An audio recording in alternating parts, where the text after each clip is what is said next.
तो उत्तर प्रदेश का बड़ा आंकड़ा आपके सामने। और सबसे पहले प्रेम शुक्ला जी हमारे साथ मौजूद हैं, भारतीय जनता पार्टी के प्रवक्ता। प्रेम जी, क्या कहना है? बीजेपी तो सीधे तौर पर उत्तर प्रदेश में आप 19 का प्रदर्शन भी बेहतर कर रहे हैं अब 24 में, तो इसे क्या कहा जाए? ये डबल इंजन का असर है या क्या इसे कहा जाए? 14 से भी बेहतर। 14 से भी बेहतर। रोहित जी, मैं सबसे पहले सी वोटर का आभार मानता हूं कि सी वोटर हमेशा हमें कम दिखाता है और चुनौती देता है ताकि हम और बेहतर करें। हमको पिछले चुनाव में 2019 के चुनाव में उत्तर प्रदेश में 51.4% वोट एनडीए को मिला था, 49.8% वोट अकेले भाजपा को मिला था जी। आप अभी 49% वोट दिखा रहे हैं, मुझे पूरा विश्वास है, क्योंकि जब 2017 के विधानसभा चुनाव हुए थे तो भाजपा को मिले थे 40% वोट, जब लोकसभा में हम गए तो मिले 49.8% वोट, इस बार हमको मिले हैं 44.5% वोट। हम जब लोकसभा में जाएंगे तो हमको निश्चित तौर पर 51% से अधिक वोट मिलेंगे। तो हमें पूरा विश्वास है कि हम 75+ सीटें जो है उत्तर प्रदेश में जीतेंगे। हमारे मन में जरा सी भी कोई आशंका नहीं है। और जो है पिछली बार सपा और बसपा का गठबंधन होने के बावजूद जी उनकी जो है सीट, उनका जो मत प्रतिशत था वो 36 में ही क्रॉस कर पाया था। इस बार जो है सपा बसपा का गठबंधन आपकी दृष्टि में नहीं दिखाई दे रहा है। इस बार गठबंधन जो है वो सपा और कांग्रेस का है। तो मुझे लगता है कि 35% भी जो सर्वे में दिखाया जा रहा है उतनी भी संख्या आ पाएगी, इसमें आशंका है जी। तो बिल्कुल प्रेम जी का कहना है कि इससे भी बेहतर प्रदर्शन भारतीय जनता पार्टी या एनडीए करेगी उत्तर प्रदेश में।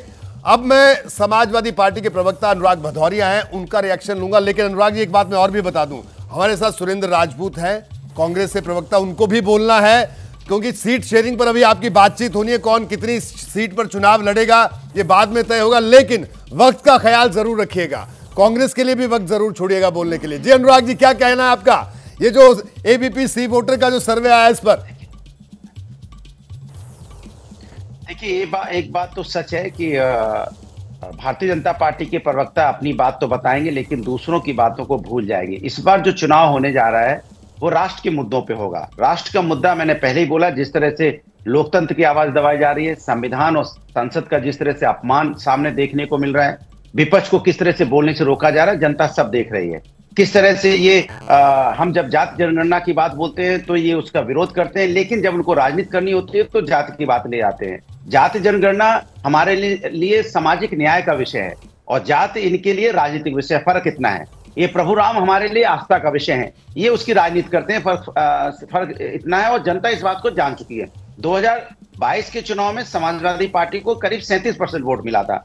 अगर उसके हिसाब से आज हम देखेंगे तो हम 33 से 34 सीटें लोकसभा में खड़े हैं इस समय। लेकिन भारतीय जनता पार्टी को अभी ये दिखाई नहीं देगा, क्योंकि उनको ये लगता है कि हम जो कह रहे हैं वही सही है। लेकिन जमीन की अगर हकीकत आप जानेंगे, अगर आप जमीन पे जाके लोगों की से बात करेंगे तो लोग अब यही कहना चाहते हैं कि बहुत हो गया भारतीय जनता पार्टी, जिन्होंने सिर्फ हमें सपने दिखाने की बात की, हकीकत की बात नहीं की है।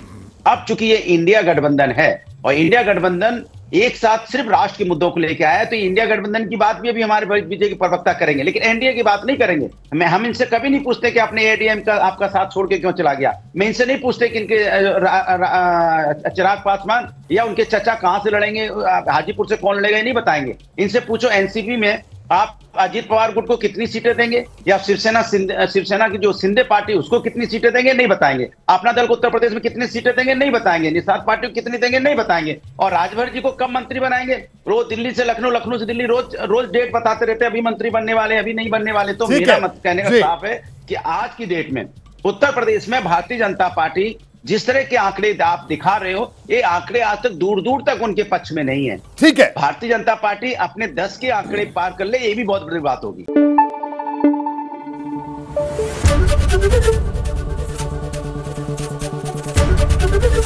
एबीपी न्यूज आपको रखे आगे।